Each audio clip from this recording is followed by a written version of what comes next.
The Sports Walk is back. Watch Season 3 of Backpack Broadcasting's original web series that brings you the opinions of real sports fans. The first 2 seasons and current season are available now for viewing on the Sports Walk YouTube channel and Facebook page. Check out the 2017 NYC WebFest official selection and see what other sports fans have to say on the hottest issues in sports today. It's easy. Just take the Sports Walk.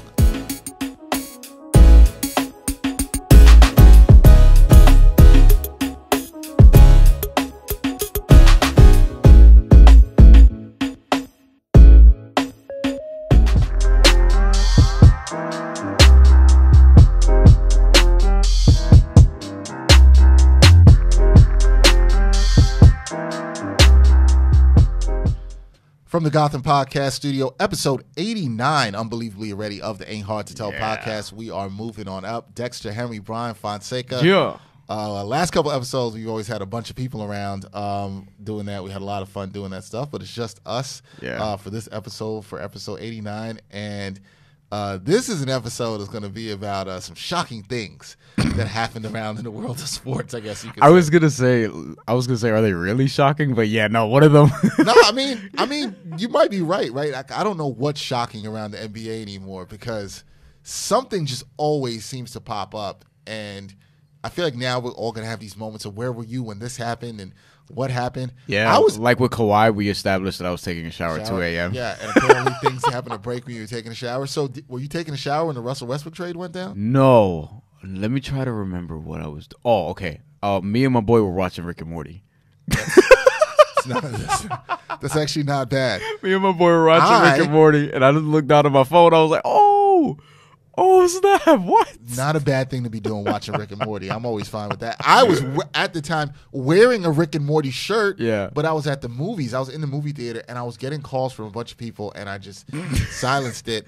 And then, literally, when the movie was done, I looked at my phone, and I saw in the group chat you guys are talking about the trade. Yeah. And my boy had called me, and he's like, "This is the craziest NBA offseason ever." And then I see Russell Westbrook's been traded to the Houston Rockets. It is the craziest offseason ever. It is. And Westbrook was traded to the Rockets for Chris Paul. So kind of two bad contracts swapped for each other. The return of Chris Paul to OKC. Return of Chris Paul to OKC, which I'm sure he is not happy about. I can guarantee you he's not happy about it, and I don't think he'll be there pretty long. Well, according to what a lot of people say, Chris Paul's never happy. So there's that. I think Chris Paul's happy. But I wouldn't be. He's not happy about going to OKC. I mean, I wouldn't be either. You went from Houston to OKC. It's going to be me and Steven Adams and Shea Gilgeous-Alexander and Danilo Gallinari. Him and SGA. He's going to have to mentor SGA if he stays there now. Like, I don't know if they're going to. That's not a playoff team. We'll get into that. And it probably wasn't a playoff team with Russ either. Yeah. But we'll get into that in a second. So they got Chris Paul, a swap, and also OKC gets protected first-round picks in 2024 and 2026 and protected rights to swap picks in 2021 and 2025. Essentially, the Rockets, if you've been paying attention to them over the last couple of years, have traded everything. I mean, they went to 2026, which is the last first-round pick they could trade. Remember, you can only trade first-round picks 7 years, up to 7 years in advance. You just said you don't think that the OKC Thunder are any really better than they were before. I mean, look, they team. They I don't have think a lot. They were before. We talked about that in the last preview couple podcasts ago. I don't think the Rockets are that much better. See, than that's they were that's before what I want to get into because I don't think that they are. OKC is at least setting themselves up for like what seems to be maybe a smooth rebuild coming up, right? And the Rockets are setting themselves up for a second round exit. Yo, it at best, it's like with Daryl Morey. This is not really an analytically inclined move. I think the analytics that Houston uses pertain mostly to not to stars but to role players, and then they just want to get stars because the Rockets are linked to pretty much every star available, much like the Miami Heat, who I think are thankful they didn't make this move because it's like it wouldn't. Pat Riley had said, according to Dan Le Batard, that they were very hesitant, and they didn't want to get stars over 30. Russell Westbrook is right there. Jimmy Butler, by the way, is almost right there, but he's somebody who, at least of the 4 years left of that deal, Jimmy Butler is going to give you at least 2 really good years, maybe 3, right? Jimmy Butler by himself isn't getting it done. What that tells me from if Riley said this to Levitard. I have no reason to not trust Levitard. Yeah. If Riley said that to Levitard, what that says to me is I know exactly who they want to go after. Bradley Beal. Yo, I hope so. I hope so because that would be fun to watch. The thing is, now you're talking about, they're going to have to give up Bam, Justice Winslow, Tyler Hero. You know what I mean? Because it's not – with Russell Westbrook, you could just do bad contracts. Dragic is on an expiring. You have to give up something. James Johnson's on an expiring, and there's somebody else whose name is escaping me that's got like Deion Waiters, one of those guys. With Bradley Beal, you're actually going to have to give up picks that you don't really have. I think I heard they can't trade a pick until like 2028. Not that they can't trade a pick until 2028, they don't have anything to give. That's the soonest they can give up a pick because they've traded all their other picks and other deals, which leads me to Chris Paul because that's something that's being rumored now. Yep. And I don't really know because we're gonna get to Houston in a second, but Chris Paul and Jimmy Butler together in Miami, I mean that'll be interesting. For the same reasons, a lot of the same reasons that I think Russell Westbrook and Jimmy Butler would have been interesting too. And with Chris Paul, his contract is not as bad because 3 years left. Yeah, as opposed to all four. And he's a more efficient player. He's not a better player overall. He's more efficient at this point, but he's more efficient, which matters. Which means he could be better on enough nights. You can't see Miami going after him. I can see it. No, I'm saying now. I'm not saying they should. Right. That's where I'm older. at. He's 34. And I am a CP3 fan. CP3 is one of my favorite point guards of all time. But everybody keeps saying that people don't want to play with, like Kendrick Perkins, I think just said this morning. Like people just don't like playing with him. Don't like dealing with him. I think, and this is something we've heard for years now. But I think that for CP3, he has, he's very demanding. This is what people say. He's very demanding. I think he expects things done at a very, very high level. And I think that it's hard for, certain people when they do things at a high level and they're looking at other people like, why can't you do this at a high level? I don't think everybody leads differently. And I don't know. At some point, you have to start looking at CP3 like, I don't think he's the problem because I think the points that came out in who was it? Vincent Goodwill that had the article about the beef between him and Harden and all that stuff. Yeah. Some of the points that CP3 was making about that and they needed ball movement, all that stuff. Oh, yeah. CP3 is right. Yeah, because you're not going to win playing that isolation-heavy basketball. However, he wasn't going to win the fight against the better player in his prime right now in the organization in James Harden. If the organization was going to side with somebody, they weren't going to trade James Harden. They were going to trade him. Mm-hmm. This is what happened. And it's like if James Harden's saying you're the problem, then they're going to listen to James Harden. I don't think Chris Paul was wrong, though. That's the thing. Chris Paul I don't know Chris Paul. I've met Chris Paul. I worked on an interview with Chris Paul years ago for another company. Seemed like a nice dude to me. This was back when he was with New Orleans. So this is ages ago. A lot could have changed. Yeah. Because Kendrick Perkins did bring up that, did you see when the Clippers played the Rockets, how hard some of the Clipper players went at him? He said there was legit animosity there. Kendrick Perkins said this on ESPN, I think, but there was bad blood between him and Austin Rivers, and he thought Austin Rivers didn't really work hard, and because he was a father's son. You know what? First of all, I enjoyed all that, as I know you did. I enjoyed all that. So sometimes you just got to get a little turned up. I like that. I like that from teams all the time. The players were going hard at him. I do remember that. I think it's a good point by Kendrick Perkins. But look, Chris Paul, his leadership style, in my opinion, actually could probably fit well in Miami. And would work. I could see somebody like Jimmy Butler tolerating him well. I think they could be kindred spirits. I think so. I just, now, or it could, look, it's one of those situations where it's going to be really good or really bad. There's no in between because both of their personalities are pretty damn volatile and they could either mesh perfectly or just start fighting from day one. I think they can mesh because the culture is around it. Pat Riley, Eric Spoelstra. That's why, yes. They're about that. You come in, you work hard, you're going to have these long practices. We are going to play hard. That's how it's going to be. It wouldn't shock me if it worked. Chris Paul, I think, is about the discipline, the regimen, the organization of playing good basketball. Yeah. It might actually work. Now, what's work, though? Is work in the East getting to the second round? I don't think that team is getting, if you add Chris Paul, is getting that far beyond that. Well, here's the thing, though. Depending on what they would give up, I don't know how much of Summer League you've seen because I know you're a basketball junkie, so I know you've seen a good amount. But have you watched Tyler Hero? He looks all right, man. I know it's Summer League. He looks all right. But I know it's just Summer League, but he looks legit, man. Yeah. Like I remember watching him in not college, high school. Like his high school mixtapes were surfacing. So then I saw like a couple like games that were online or whatever. He's good. He could play. Yeah, he could play. Like you know what I mean? Like I know people are kind of surprised by his athleticism for obvious reasons, but no, he could play. And then he looks like he's ready, made for South Beach, though. Yeah. Like he looks like a dude that's like, yeah. Yo, you could just pull up on South Beach and be like, oh yeah, he belongs. Yeah, and look, if they're able to keep Justice Winslow, who converted to point guard last year in the wake of Goran Dragic's injuries and played very well.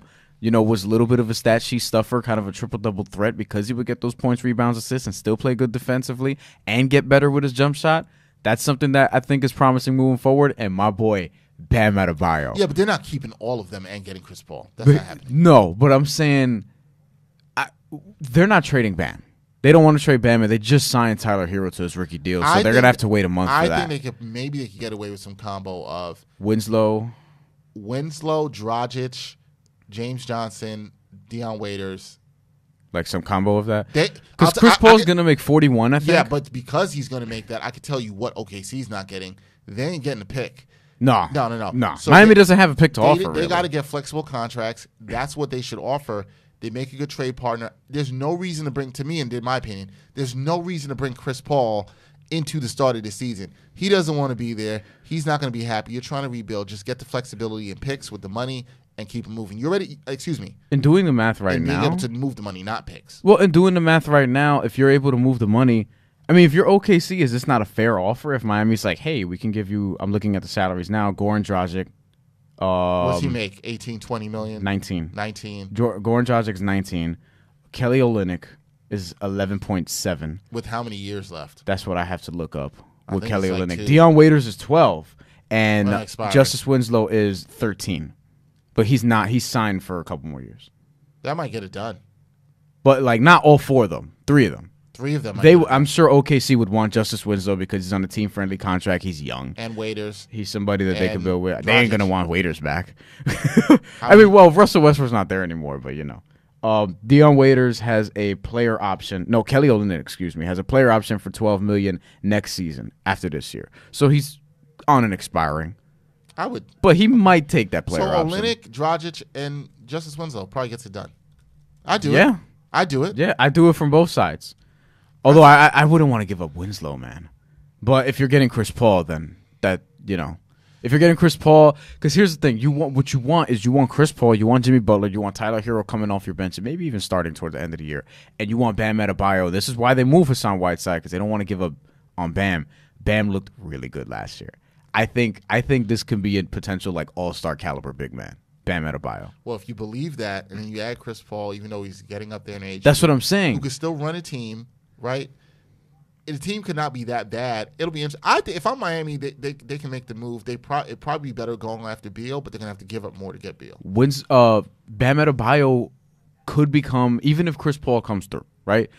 And Chris Paul's going to be your floor general, but if Bam Adebayo, he's starting now, and he starts to become the guy you think he's going to be, Chris Paul all of a sudden becomes your third option, then your team becomes a little more interesting in terms of being competitive in the Eastern Conference. We'll see. It's going to be interesting. Back to Houston. Wait, Justice Winslow real quick.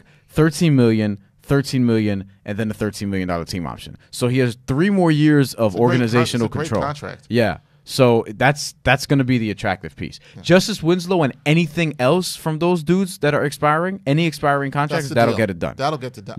Justice Winslow and I think that deal's going to happen. I think something's going to happen with that before the season starts. I know that he would. Who knows? It might happen right now. I would. Yeah, that's true. I wouldn't look if just. Hopefully it doesn't because we got to get this episode out.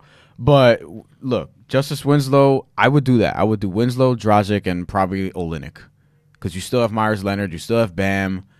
That's not a bad little team. Yeah, and then all of a sudden you have Butler, you have Chris Paul, you have Bam Adebayo, you have Tyler Hero still there, Dion Waiters is still there who can come off your bench and score.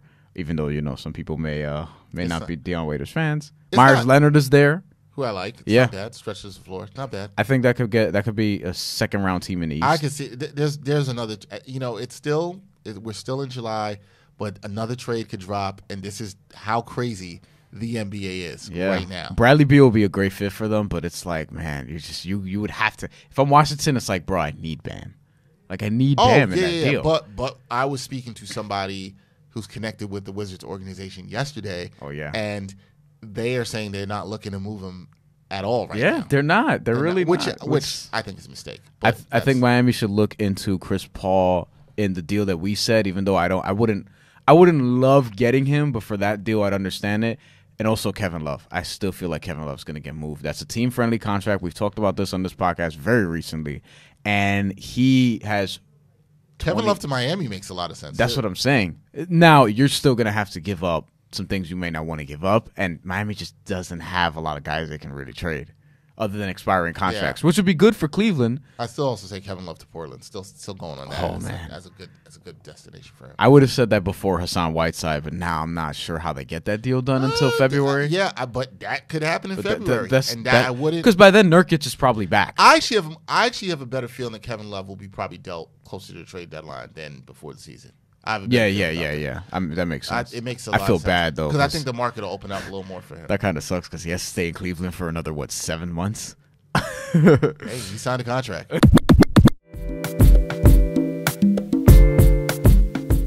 The third season of the original sports web series, The Sports Walk, is underway. The YouTube hit is giving away a $50 Amazon gift card to one lucky viewer of the show or a listener of the Ain't Hard to Tell podcast. Who knows? It could be you.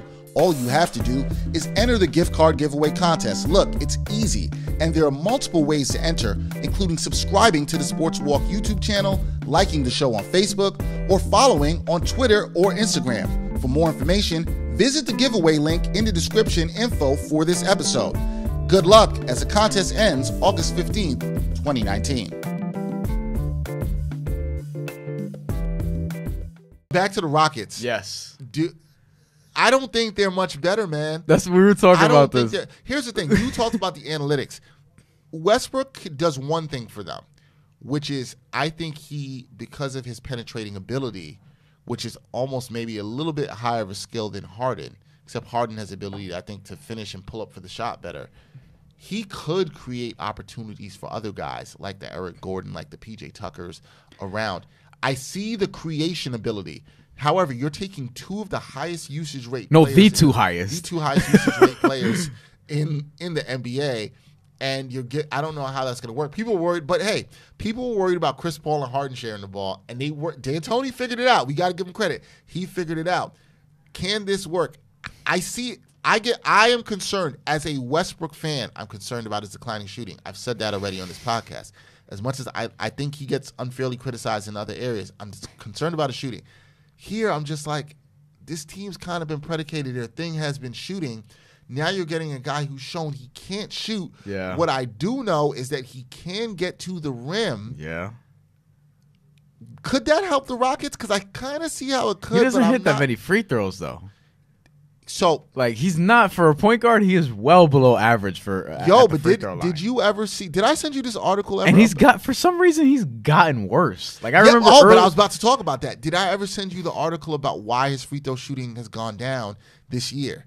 The biggest difference. So the NBA, they had that rule to sort of speed up the game where Russell Westbrook used to have this routine where he walked back to half court to gather himself and come back and shoot a free throw. And now you can't do that because you can't step away from the free throw line. So you think that's the reason he dropped from, 84% to 65% in 2 seasons? Yes, there's a whole article on it out there. And he spoke 19 percent points, man. But, athletes are creatures of habit, and this is a routine that he's been doing. Your free throw routine is muscle memory, and even your walking back back is what you do. So it's what helps you stay in rhythm. And yes, I think that could break him down. And there's a whole article out there. I got to find an article for you. What was your free throw routine? Did you have one? 3 dribbles, spin the ball in my hand. I had a similar one. Shoot. I had bend the knees, 2 seconds, breathe, shoot. Yeah, I had a similar one. I had 2, spin the ball, 2, spin the ball again, bend my knees, shoot. Yeah, it's very similar. 3 is a lucky number, and I like everything in 3, so that's why I did my 3. I did 2 because I wasn't sure if I was going to use all 10 seconds. I don't think I ever came close. I think my routine really takes about it's about 7 to 8. My dribbles are slower. I'm like, were you ever called for a 10 second? No. No. No. I've used all 10 seconds before, though, because I've seen the official just do it. all the way at the end. Yeah. And she's looking at you like, shoot that ball. Or he's looking at you like, shoot that ball. No, we've had she's. Yeah, I had some, when I played basketball in high school, I think there was one, at that time, there was one female ref, a couple in the PSAL. So, yeah. So your point about Russell Westbrook, though. Yes. He's led the league in assists the last couple of years, but I don't necessarily say he's the best passer in the league. No, because he also, his assist to turnover ratio is not good. He and James Harden are like They're the two highest, worst assist to turnover ratio. Right. So I'm like, and then I heard somewhere yesterday, I think it was Levitar's show also, where they said James Harden averaged 1 catch and shoot shot per game last year. 1. because he hasn't shown to play well off the ball. It's funny, I actually think Westbrook plays better off the ball than he does. Because he gets the ball and attacks right away. He can, yeah. James Harden like dribbles around, waits, and maybe gets fouled at the 3-point line. See, and this is what you lose in Chris Paul. Chris Paul could stabilize it. I have a feeling Chris Paul is going to look back at this team and be like, yo, man, they're going to be so ISO heavy. They're not. I just don't. And here's the thing, too. I'm not so sure it doesn't make them better, even from a product of just Russell Westbrook fitting in with James Harden. I do feel like there's some element of, look, they're childhood friends. They really have, a lot of brotherhood there that they established in their first 3 years at Oklahoma City. So they're friends, and I feel like they could figure it out. But I think it's more of a byproduct of the rest of the West has gotten better around them. Yeah, right. Houston was really good in the regular season last year. They had a high seed in the playoffs. The Clippers have lapped them. The Lakers have lapped them. I think Utah's going to lap them now, who they beat in the first round last year. Portland's probably better. That's already 3 teams. And then Portland, who was already better, is going to stay there. We're forgetting another team that everybody keeps disrespecting. Denver's probably better. Yeah. So like all these other teams. So remember last week when we were talking about in our last episode, I said there's probably 6 contenders coming out of the West, and Houston's the 6th one. They're still there because Denver, Portland, the Lakers, Clippers, and who's the other team? Denver, Portland, Lakers, Utah. Clippers, and Utah are all better. They're all better. I mean, they're dangerous. Look, I think Daryl Morey, he's a superstar chaser. They've clearly gone all in their stars. They don't really have any tradable assets. I think they still might want to think about trading Capella if they can. There's a market for him. However, they're all in on this. Daryl Morey has shown us he's kind of with this like, I'm going to just let y'all figure it out. The problem is fits matter, right? Mm-hmm. Like, chemistry matters. We've seen that also in Boston this year. Mm-hmm. Dudes wanting to get paid matters. You can't just say, let's just put this collection of guys together and not care. I think that's something we should have learned about the NBA in the last year. Mm-hmm. And, the other thing is, like, I wonder if we'll learn this looking back on this trade. I'm not saying this trade is a failure. I think it's kind of a wash. I'm not in this hole, we have to figure out who won the trade. But maybe leadership and ball movement matters too. Maybe you will miss a Chris Paul. I know Chris Paul lost a step. I know he can't beat his man off the dribble the way he used to. But dude still understands the game. He doesn't turn the ball over. He can still shoot. He's more efficient than Russ. Yeah. But we'll see. It doesn't matter. I'm still excited about it. Me too. I'm still excited about it. This is going to be a lot of content to get off. Now, do you think where are you with James Harden's leadership? Like, because now this is essentially turning over the leadership to him if it wasn't there already. Yo, where I am is you got to start leading and getting it done. You've kind of got to pass all this time, right? And you kind of had Chris Paul there because Chris Paul's supposed to be the more vocal leader running the team. Then you guys apparently clashed and you didn't like, he didn't like what you were doing and you didn't like whatever. Now it's kind of on you. Or is Russell Westbrook kind of going to come in and be the leader? Oh, the thing is, here's the thing. Guys have said, there's teammates obviously Russell has clashed with, but guys for the most part have liked playing with him because he's a gym rat. He comes in, he works hard. These are things you can't say. And he plays hard. He plays hard. Nobody can take that away from Russ. Right. Which is why I think the whole Paul George not wanting to play with him stuff is overrated. I think it's extremely overrated. Okay. Dude. Paul George. we already did this. Paul George came back for him. And there's apparently no beef. I don't think he left because of that. No, I don't think so. But he didn't stay either. But we ain't got to get into it again. Whatever. Look, man, you got to give Russ credit where it was due. He got due to come back to OKC after a year playing with him. And he didn't choose and Paul George didn't choose to go play with LeBron. Look, I want to like Russell Westbrook's game more. It's just Look, this trade. It comes down to this. This trade does not. With the people that don't like his game. This trade doesn't work if he can't shoot. If he's gonna stay the shooter that he is. That's fair. If he's gonna stay the shooter that he is at the 3-point line, at the free throw line, even in the mid range area where he used to make that mid range shot all the time. That was his bread and butter. Yeah, but here's the thing. If he doesn't get that right, then that's it. But here's the thing. You're right. And what evidence do you have to believe from an aging player? Generally, your shooting does not get better with age. That's why I think athleticism is overrated. Unless you are already a great shooter. Yeah. Right? A guy like Steph Curry, sure. Steph Curry's handles and his quickness and speed and athleticism is going to decline as he gets older. However, the good thing about Steph is, or a guy like Klay Thompson, they're already elite all-time NBA shooters, and they've proven you can play those guys off the ball. So as they get older, they're going to be fine. It's why Ray Allen was fine. It's why Reggie Miller was fine. Yeah. As they got, of course, they were never the same as they were in their prime. But they could still get shot at a very high and they can rate. still get open. They can still get open. Steph Curry's going to he can shoot open threes at 40 years old and knock them down. He can get open, create that space. 37-year-old Ray Allen open scared you. Yeah. And as a fan, you still felt like, oh, yeah, it's still going to go. Not even, he scared me right till the end. He scared me now if he steps on the court. Right. You know what I mean? If you're, the old saying, once a shooter, always a shooter. Russell Westbrook has never been a shooter. That's what concerns me about And this. then he had an uptick in his career where he was actually shooting better and being more efficient, and that was up to 2 years ago. And then all of a sudden, this change, and then last year, drastic change. And I think what bothered me more with him was the free throw line. That's the more concerning thing. I talked about the routine. There's a good article. I'm forgetting who wrote it for ESPN, but there's a good article on that about the reason his free throw shooting, not his 3-point and from shooting from the field. Yeah. But the reason that's gone down. If you're a guy who we're saying still is elite at getting to the bucket, well, when you don't finish and you get fouled and you're shooting 64% or whatever he did from the line, that ain't gonna cut it. Yeah. Especially with a guy supposed to have the ball in his hands at the end of games. You or James Harden. The thing about James Harden is if he gets fouled, I can count on him to hit free throws. Oh, right? yeah. Based on last year, you can't count on Russell Westbrook. And with Russell Westbrook, too, the year you're referring to is 2 years ago where he averaged over 31 points a game. He shot 34% from three, attempting a little over 7 threes a game.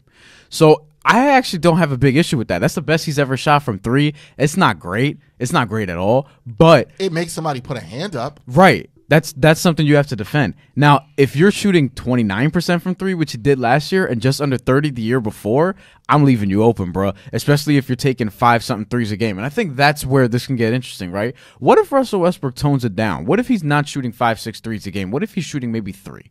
Right? And he's maybe hitting 1 a game, so he's hitting about 30%. And he's attacking and stuff like that. I can live with that if he's making free throws. You could. However, is he in the coaching situation for somebody to tell him to do that? That's not what D'Antoni tells you to do. Well, yeah. D'Antoni is telling you Fair. shoot the 3. Yeah. Right? Like if he was in that's Miami, why they got rid of Melo. if he was in Miami, I want Melo to go to Miami, by the way.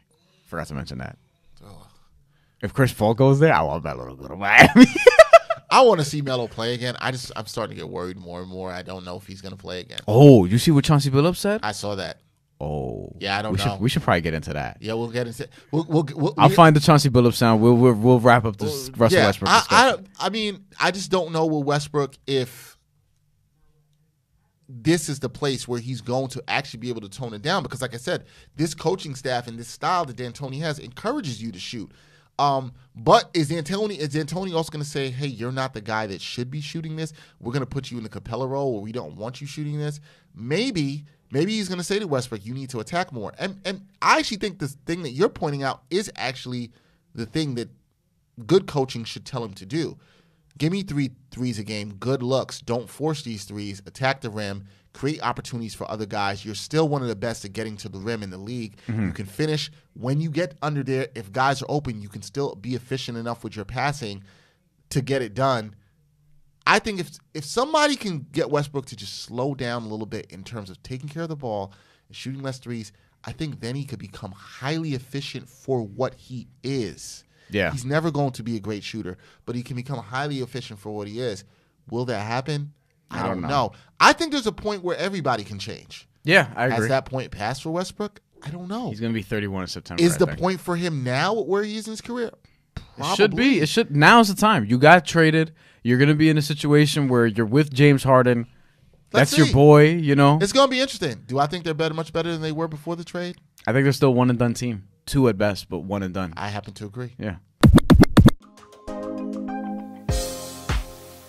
New Podcast Alert, life coaches Marguerite Pierce and Lindsay Jackson are bringing a rich blend of laughter, love, and wisdom to their podcast Necessity. The pod seeks to reestablish the basic tenets of self-love, self-confidence, goal accomplishment, and the ability to love life on your own terms. Necessity is available on all major podcast platforms, so grab a cup and listen up as two coaches are on a mission to shift perspective, one sip at a time. All right, Chauncey Billups. Before we get into this Damian Lillard stuff that we really want to get into, and I'm saving stuff for that because we have a lot of sound we got to play, Chauncey Billups had some interesting comments about Carmelo Anthony, his boy, and we're going to play that courtesy of Sirius XM NBA Radio. I tell you what, it's so crazy. I feel bad for Melo, and here's why. Melo was like a good teammate, man. Like, yeah, it's a great Melo guy. practiced every day. He didn't miss any games. Now, the only thing I will say, and I've even told Melo this, scoring 30 meant too much to Melo. It meant too much because he could have games where he had 20, 22, we win the game, and he's mad. He might have 36, and he's in there, we lose the game, and he's in there picking everybody up. Scoring 30 meant too much. But I think now you look fast forward the tape, and the reason why he's not in the league because he's still worthy is he hasn't mentally taken that step back to say, step back. I'll come in and play against backups. I'll try to help the team out. I know I might not be able to close, but I just want to help. So the last part of what he said right there is the part that I've kind of agreed. Oh, I agree with everything he said. But Yeah. the last part about taking the mental step back from Melo and reducing his role and realizing I come off the bench, I could be a scorer. If Melo was playing right now and put his mind to it and was like, I'm going to come off the bench and be the best bench player there is, he could win the Sixth Man of the Year if he wanted to. Still. Yeah. Because he can still get buckets. Yeah. I believe he can still get buckets, right? First of all, because there's going to be a group of people out there that's going to be like, yo, Chauncey Billups is going to come out and say this. Key thing Chauncey Billups said in that whole thing was like, I've already told Melo this. Yes. So if he said this to this man's face, which I believe Chauncey Billups did, because he seems like that kind of dude. Yeah. He don't seem like the kind Melo of dude. hasn't come out and said otherwise. So. No, he doesn't seem like the kind of man that's going to be like, oh, I'm going to say this on Sirius Radio, but I wouldn't have said it to your face. Right. I respect that. Everything he's saying is right. If Melo had accepted this role, whether it was in Houston, whether it was OKC. There's a number of teams you could do it on right now. Right. And maybe if he went to the Lakers, which I still think is a possibility. Lakers, Miami, Heat. Embrace the bench Knicks. role. You might not close, like he said. No, stop it. I'm trying to slide that one in. Stop it, man. You got to stop. I know you don't want to there. No, the thing is, I'm not an anti-Melo person. No, it's I just the love fit. Melo. Just the fit. No, it doesn't make sense for what the Knicks are trying Melo, to do. go do your thing. I want to see you win a ring. Trust me, I do. Oh, man. Go do your thing, bro. You can do it. I think that's the thing. I think Chauncey's speaking right. It's about, can he accept a role of coming off the bench? You don't have to be the man anymore. And you know the reason Melo can't close or Melo can't be in the lineups or he has to play off the bench? You've never committed to defense. That's the thing for Melo. He is not committed to defense, and that's the issue. I think Chauncey didn't add that to, but I do find it interesting if it was true that he was so concerned with scoring and happy when he scored 36 and they lost, but not happy when you scored 22 and they won. That's a problem. Yeah. Like, at some point you have to realize, I know it's hard when you're an aging star. You're not that dude anymore, though. Yeah. You're 16 years in. 16 years in. And last year, nobody thought probably before the season that, this league is going to just move on smoothly without Carmelo Anthony. But it has. Yeah. He's completely forgotten about now. Yeah, does anybody like we were just talking about it, like I kind of forgot, you were like, he could go to Miami, and I was like, oh shoot, there's still a possibility Melo could play. And that's not even no shade to Melo. Like, I've kind of forgotten about the possibility of him actually playing. Because it's not just being discussed. It's with me, it's interesting because I know he and LeBron are tight, the whole Banana Boat crew, Chris Paul, whatever. I'm thinking, would he want to play with LeBron and with the Lakers? Isn't that something that's very possible? It's feasible? Is that over LeBron's head? I don't think so. I feel like LeBron could have made that happen by now. You know what I'm saying? It wouldn't shock me because they still have 2 roster spots left. The Lakers do at the time of recording this podcast. So it wouldn't shock me if he comes on a veteran's minimum. But what I'm saying is, like, they could have did that last year. Why hasn't it happened? Like last year, even when they were getting Lance Stevensons and the Rajon Rondos and Tyson Chandlers of the world, they couldn't get Carmelo Anthony? So I find that interesting. I'm like, does LeBron not want to really play with him? I wonder how much it is to like. Or At maybe that time last year, people didn't know if he accepted his role. Look, that's the thing. Maybe Melo just hasn't accepted it, and LeBron knows what Chauncey Billups knows, and he's just like, yo, it's just not a great fit here. Maybe Melo is going to have the opportunity. He's got to be calling teams. His agents got to be doing this. Yeah. But if he sits down with a team right now and they sit across from him, you know they're going to ask him first things and be like, yo, man, can you come off the bench? Are you willing to come off the bench? Now, is Melo going to say that? Are you willing to play 15 to 20 minutes a night? We need you to stretch the floor. We need you to lead the second unit. And your face is like, you don't believe it. You don't believe that he could even say yes. No, because it's not a knock on him. Look but, at your face. You don't believe it. But it's like, yo, if Carmelo Anthony still believes he is that Carmelo Anthony, then the answer is no. But who's going to tell him that? Yeah, I know. You feel like LeBron could be that dude. Yeah, because I see the fit with LA, with the Lakers. I do. I see the fit there. Although I still kind of see in Melo's mind, in Melo's mind, he probably thinks he's at least the third best player on that team. He's not. Which some people might argue is still the case. I don't know. But I'm like, yo, third best player on the team means I should be starting. LeBron's playing point now. It's not what's best for the team. It's not. He has to understand It's that. not. I don't think, look, is he better than Kyle Kuzma right now? No. Probably not, given how much time saying. away. But in his mind, who the hell is Kyle Kuzma? Come on. I mean, I feel who's Danny Green, really? Somebody's got DeMarcus Cousins can't even walk. What are you talking about? But DeMarcus Cousins. That's what he's saying. That's what he's saying in his mind, he maybe. needs to look at that and be like, DeMarcus Cousins. We're just joking, guys. DeMarcus Cousins is willing to accept his role, and however that might be, off the bench or starting. Because of injuries. But he's accepting a role. You don't think it's tough for DeMarcus Cousins? Oh, yeah. He was DeMarcus Cousins. He's like, I'm Boogie. I was giving people buckets in the post, and I can't jump the way I used to, but he's still accepting his role. Yeah. So I think, look, I would love to see it with the Lakers. Here's another team I would love to see him with, who we just talked about. We're still going to talk about the Portland Trailblazers. Oh yeah, I always thought that was a good fit for him. They need another scoring wing that could accept a 15-20 minute role and give buckets off the bench. Let me look up this Portland roster since we're about to talk about some Trailblazers real quick. No, I think that Portland would be a good fit. It doesn't matter about who the fit is. It really comes down to, will Melo accept his role? I said Charlotte last year. But not this year. Not this year. I said Charlotte last year because I was like, yo, for the love of God, somebody go to Charlotte. That's your disdain for Charlotte? You want to curse? I almost did.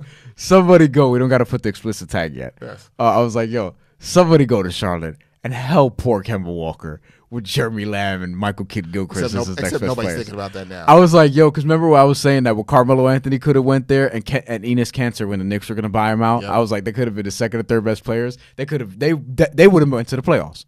They would have definitely went to the playoffs. See, that would have been a bad place to me now. I think back in hindsight for Melo to go, because that's a place you go and Melo still thinks that he's that dude. Oh, and look who's there, Michael Jordan, his boy.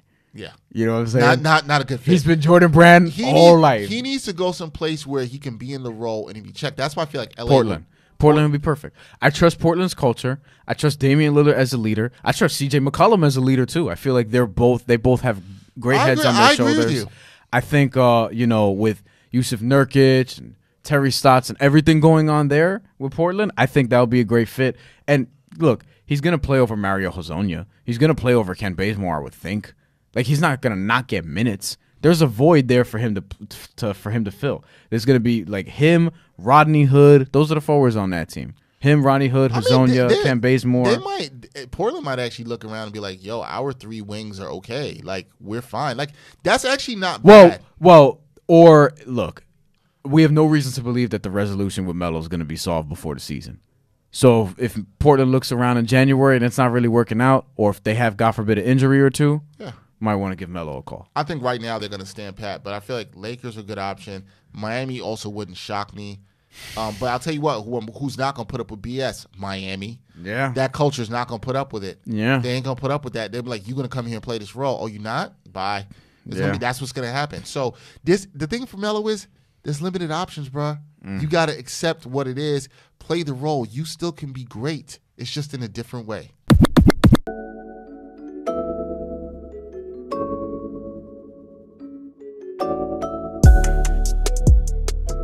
Backpack Broadcasting continues to bring you the best original sports content, but now you can get more of the content you love. For as little as $3 a month, you can get access to bonus content, including behind-the-scenes footage and interviews from the Sports Walk, Sideline Stories, or the Ain't Hard to Tell podcast. All this exclusive content comes via Patreon. There are tiered levels of patronage, and each Backpack Broadcasting patron receives exclusive perks. Your support helps Backpack Broadcasting create more of the original content that you love. Visit Backpack Broadcasting's Patreon page and become a patron today.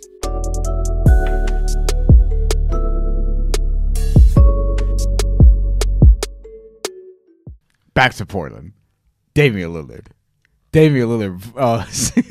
Responding to Shannon Sharpe's comments. Shannon Sharpe has some things to say on Undisputed. We don't really watch Undisputed like that up here, so we just found this on social media. I don't at all. No disrespect. No disrespect, because we like. I like Shannon Sharpe. We like some of the people that's been on the show. It's just I don't even watch First Take like that, so First Two is not going to be on my watch list. So Shannon Sharpe's comments on Damian Lillard.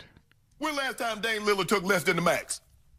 So what Dame Lillard is going to be is a guy that's going to make probably $400 million with 0 titles. He's going to be one of the richest players in NBA history with 0 titles. Nobody remembers a guy that made a bunch of money playing sports. Only if you won titles, Dame. Yeah, so there was that.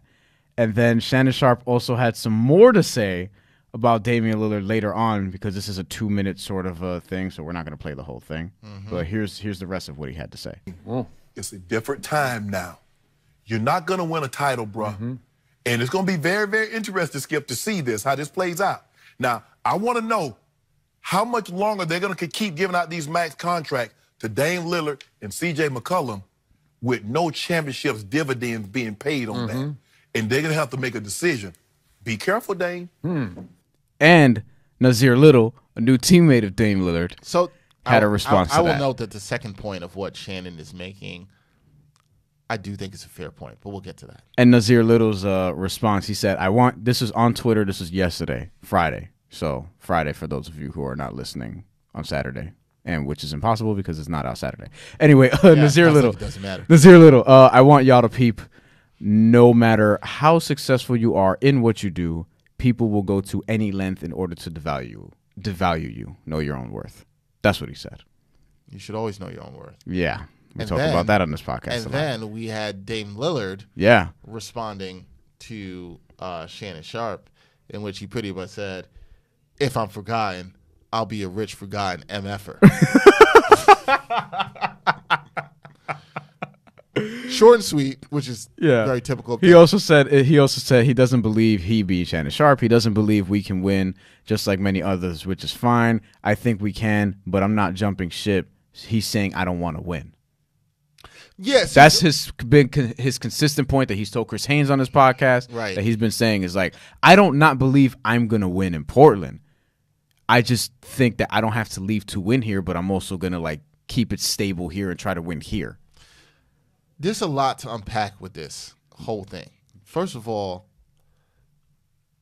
the point about the money, right? And him being a $400 million accrued player that never won anything and he'll be forgotten. People that have earned a lot of money in the NBA and were great players and didn't win championships are not forgotten. Have you forgotten about Patrick Ewing? Nope. I love PE33. Did a lot from the Knicks in my childhood. He got to 2 finals. He didn't win. He's still a legendary Knick. Yeah. How do you think people in Utah feel about John Stockton and Karl Malone? They made a lot of money. They love him. They went to 2 finals. Especially John Stockton. They love him. They love him. They got statues outside there in the whatever Delta Solutions Arena, whatever it is out there in Salt Lake City. They love him. Okay. How do people feel about Charles Barkley? Tracy McGrady. Right. Carmelo Anthony, who we just talked about. Could be one of those dudes. Yeah. You're not going to be forgotten if you had an impact on the game. If you're great, especially if you have good character, which Dame seems to have. Reggie Miller. I know some of these guys, some people's arguments push back to me. You'll be like, oh, well, they're still in the public eye. They are on TV and blah, blah, blah. You know what? No. When I think about Reggie Miller, somebody says to me Reggie Miller, I'm going to think about what he did on the court. I'm going to think about him terrorizing my Knicks. When I think about Charles Barkley, I think about what he did in the cut. Same for Stockton Malone, Patrick Ewing. If Chris Paul never wins a title and makes a lot of money, doesn't mean I don't think he's one of the greatest point guards of all time. Carmelo's not really in the spotlight now either. Right. We still. Everything is not in the titles matter. We do judge you on winning or not winning, but everything is not just in the vacuum in terms of whether or not you will be remembered. People have remembered people who've lost. Okay? Yeah. Like, it doesn't work that way exactly. You know what I'm saying? Like, there's not like, oh, there's only the Hall of Fame for people who won titles. And I kind of feel like, and I don't want to put a whole bunch of words in Shannon Sharpe's mouth, but it feels like he's intimating that Dame is just about the money. And I don't think that is necessarily the case. First of all, I will also say this. Shannon Sharpe, Damian Lillard, as black man to black man, I don't personally like the knocking down of another black man who, through his sport and who has done a lot for his community in Damian Lillard, knocking down the money that he has made that actually can go back to help the community of Oakland where he's from. I don't think that's necessarily cool, because if Damian Lillard never wins a title and makes $400 million and then still continues to go on and do a lot to help his community, he's not successful. Yeah. He hasn't done a lot. That counts for something. Yeah. It's bigger than just basketball. Sometimes things are bigger than basketball. Sometimes things are bigger than what exactly is you do in your career. Yeah. I can never do another story in my life or tell another story about something as a journalist, but if I help other young people of color get opportunities to get in this game and do something, then I've done a lot. No matter how much money or awards I've won or whatever I've accrued, that stuff matters. Yeah. And I do think that needs to be said, because it's not just about that. I understand that we judge people on winning championships in sports, and that's cool, but it ain't everything. Yeah. And so to some point, I feel like I can understand what Nasir Little is saying as well too, and Dame is saying. The one thing I will say that I understand a little bit where Shannon Sharpe is coming from, things are a little bit different, and I understand where dudes are trying to team up. It isn't the same old NBA. One caveat I want to add before I let you get in on this is one thing I think we devalue in sports a lot is we'll look at these teams like Portland. Portland's a perfect example of a team, because I was on this team with Portland last year. I was like, they don't do anything this year. We should break it up. There's something to be said in these smaller markets when you've made the playoffs for a whole bunch of consecutive years and you have continuity. You know what those owners want? Maybe they didn't win a championship, but they're getting people, and people fill the seats at the Rose Garden. That's a very strong basketball community out there. They have some continuity. We've seen what continuity with tweaks can do to have a team break through. We just watched a team win the championship who did that. They were continuous in the Toronto Raptors. They made a tweak. Yes, they went and got a top 5 player. I'm not saying that'll happen, but then they were able to break through. Continuity does matter to some degree. I think we forget that in today's society, and we always have to be like, oh, it's not working. We got to fix that. We got to change that. Yeah. In a way, I kind of root for Portland in that way. I hope that they break that mold of people. Yeah. We saw continuity get them to the Western Conference Finals. Some people are going to throw rain on the parade and say, well, they got a lucky draw. They beat OKC. Nurkic was hurt. No. Nurkic was hurt, and they still did that. They beat a good Denver team. Yeah. In the second round without Nurkic. Yeah. In a fantastic series. It was probably one of the best series of the playoffs. Yeah. They went and did that. Game 7 on the road. Yeah. Now, CJ McCollum. Were they overmatched against Golden State? Sure. But that doesn't mean we should rain on their parade of what they accomplished. Maybe something is growing in Portland. They're deep now. You said you liked the Hassan Whiteside move. We just talked about We're going to get into that right now. We talked about how on the wings they're deep. I'm just saying, like, I do understand the game is different and you might need that second star. Maybe Portland can trade. Maybe they get a Kevin Love like we've been talking about. Right. And maybe that's what happens. The story isn't finished, man. Yeah. And to your point about continuity, look, that mattered for OKC. They haven't had a bad season yet since they've moved to OKC. And they've been constantly good every single year, even though they didn't win a championship. That stuff matters. You're a Knicks fan. You remember what the 1990s were like. I would go back. I would sign for that in a heartbeat again. Like right now, if I promised you with this rebuild starting, like, yo, over the next 10 years, you're not going to win a championship. But every single year, you're going to be competitive, and you're going to have 2 finals appearances, a couple other deep playoff runs. Sign me up. MVP candidate as a franchise player. I would enjoy the good times. Like, yo, I don't think everything needs to be based off of championships. And by the way, because it's hard to win. It's hard. Yes, it's hard to win. And look, Robert Horry is not better than Karl Malone. Like, right.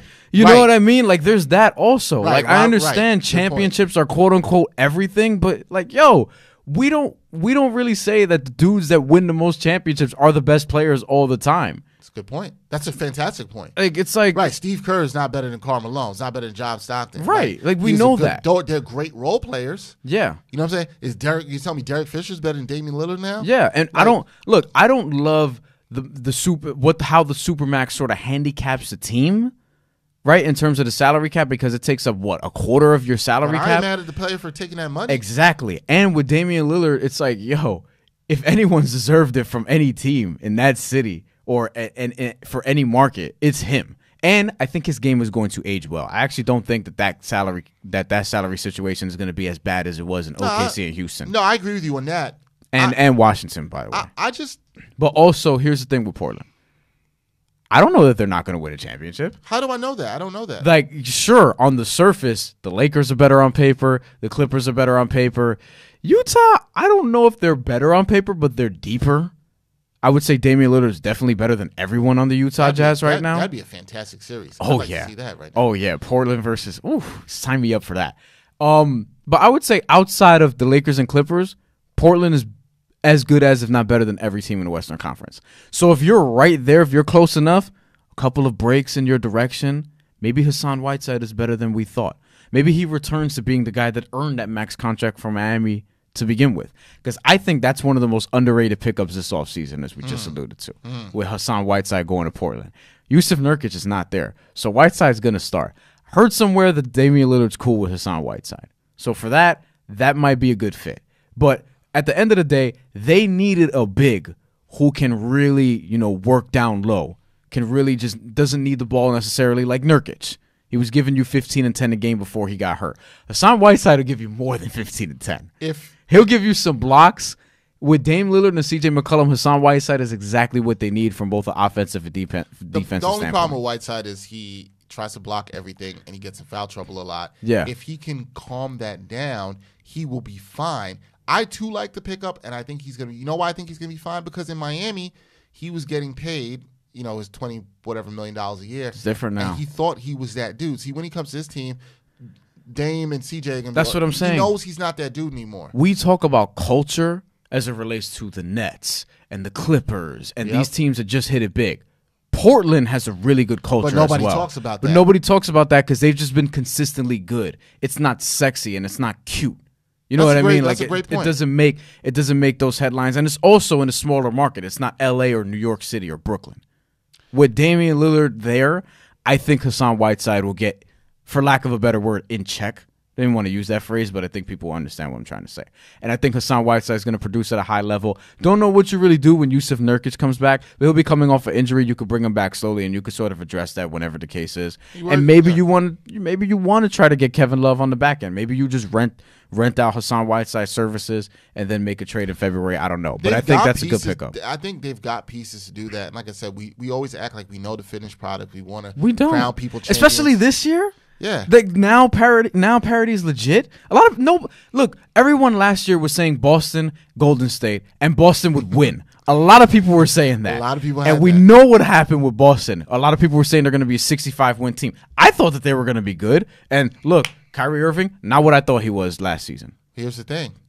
You don't know. We don't. You don't know. We don't. Is there another level to Damian Lillard's game he can get to? Yeah, I think he could be a better playmaker, and I think that'll help his team. Is there another level that CJ McCollum could get to? I still think so. Right, but we just try to box things in the moment for what it is, and this team is stuck, and they can't do this. And you make a great point about Whiteside and some other moves they made this offseason. Portland's had the flexibility to make certain moves. And they have Nasir Little. Yeah. Nasir Little at like 25 overall, who was one of the best players in the draft. If the 2019 NBA draft happened in 2018, Nasir Little is a top 10, maybe a top 5 pick. But because he didn't play that much in North Carolina and Roy Williams, for whatever reason, didn't sort of unleash him, he fell to late in the first round. That is a good pickup for Portland. That is a rookie that's going to help them right away. Yeah, they're deeper than I think people are giving them credit for. They're going to be one of my teams I'm going to watch a ton on League Pass this year because of this. The problem is, hey, we talk, and I know we do this on this podcast. We speculate what we think is going to be and how it's going to be. Truth is, man, for all y'all out there, you don't know. We don't know. Yeah. We're just predicting, trying to say what we think, but we don't know how things are going to develop. Yeah. That's it. Like, if Dame Lillard believes in what is building there in Portland, I have no shame for that man for believing that. What's the problem? You know, if he knows, then he knows. Yeah. In the words of Pusha T, if you know, you know. Yeah. And if he knows and he feels that way and believes in the guys that he's rolling with, right, and thinks that they're building something, which is what he stated before. I think we heard him say that on Chris Haynes' podcast. Yeah. Then he doesn't want to uproot himself. I don't think he for should others. be. I don't even want to use the word loyalty. I don't think he should be shamed, because I feel like that's what people are doing, for believing in his situation and betting on himself. I never have a problem with a person betting on himself, their leadership, and their front office and what they're and doing stability. around him. Yeah. Stability. And there are moves they can make. They do have flexibility. It's not like this is not a team in a bad situation. I understand Dame will take up a lot of the cap pretty soon, but their situation's not that bad. And the cap's going to keep going up. We'll see. So we'll see how that affects them. Stop. The point is, stop acting like everybody you know. We don't all know. Yeah. We don't know. We don't know what's in these guys' head when they make these decisions. We don't know why they do what everything is they do. Yeah. If that man's playing basketball and he's happy where he's in Portland, more power to him. Yeah. I ain't losing sleep over it. And well, look, and again with Hassan Whiteside, I'm telling you, that is a dangerous team. That is a dangerous team with him there.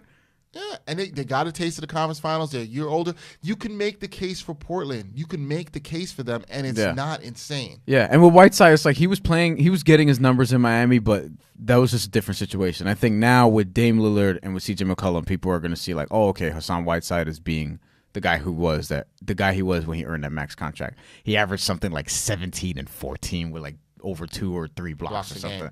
Ridiculous. Yeah. I'm not saying he's going to do all that now, but he's going to be. Who knows? You don't know what his motivation might be. Right. We don't know. And again, he's in a contract year. Yeah. A lot of people always motivated. A lot of motivated. Yes, it was 17 points, 14 rebounds, and just over 2 blocks. And the year before was 14 points, almost 12 rebounds, and 3.7 blocks per I'll tell game. you what, Portland will sign for that again. Yep. They'll sign for that. And I think he could give it to them. We'll see.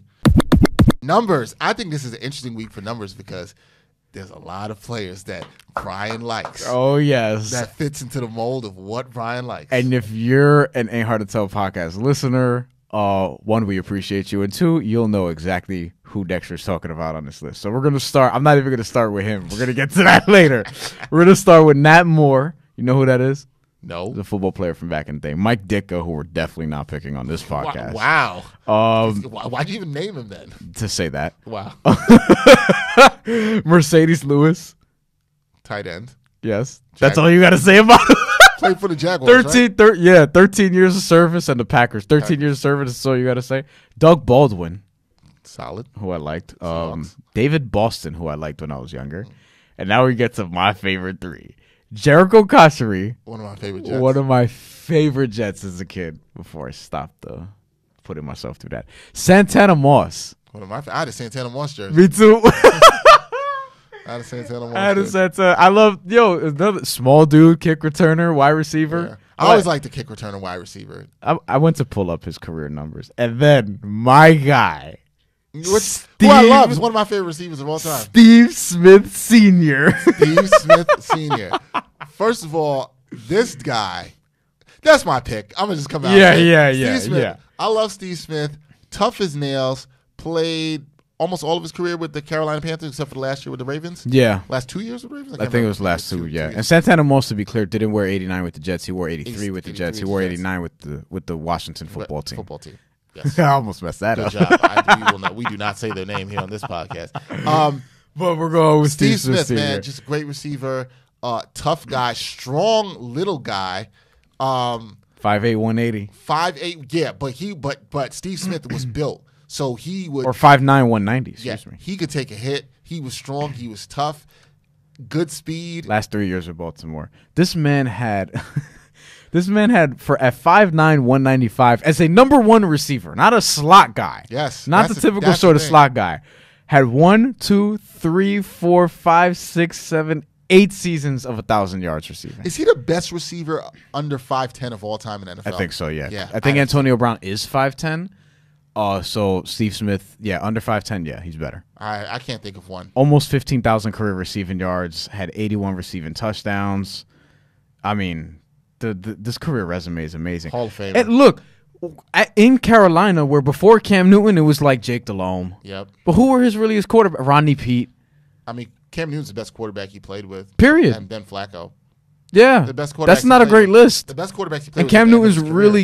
really good, but he's not like, accurate. He's not totally accurate. No, but like him and Cam Newton, when they did hook up, sometimes even some fade routes and stuff, Oh, which yeah. he was really good at. Fade routes to 5'9" wide But receiver. he was really good. Fam. I would always be impressed at what he would do. He was really good. Man. Yeah, and that's to say, like, now football is different than basketball in this regard, because in basketball, 5 guys, you play offense and defense, you're more valuable. Football, you're a little more replaceable, and you're a little more dependent on your teammates in that aspect.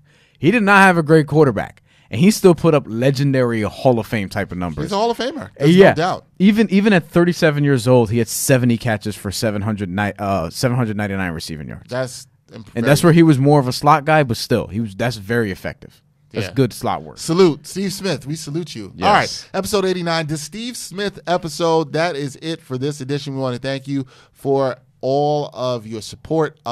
Be sure to subscribe, leave a comment. Also check out our link to our survey, our TeePublic gear. We also have a new promotion that is running, add the random episode of this podcast for a contest with Gleam.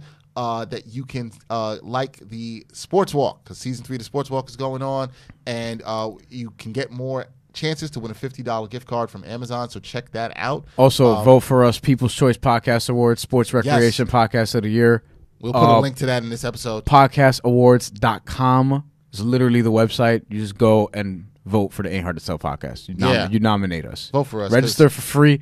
Just nominate Ain't Hard to Tell podcast. That's it. We're Vote trying for to us. win. We'll put the link in there. Yeah, we should win. 'Cause And- we're the best sports podcast around. And episode 90, if all holds up, God willing, knock on wood, it's going to be a good one. It's going to be a good one. We are not going to say anything about that. Woo, You will boy. see, and I think it'll make some basketball fans very happy. Yes. All right, that's it for episode 89 of the Ain't Hard to Tell podcast. Thank you for support once again for Bryan Fonseca. I'm Dex Henry. Yeah. Until next time, y'all. Peace.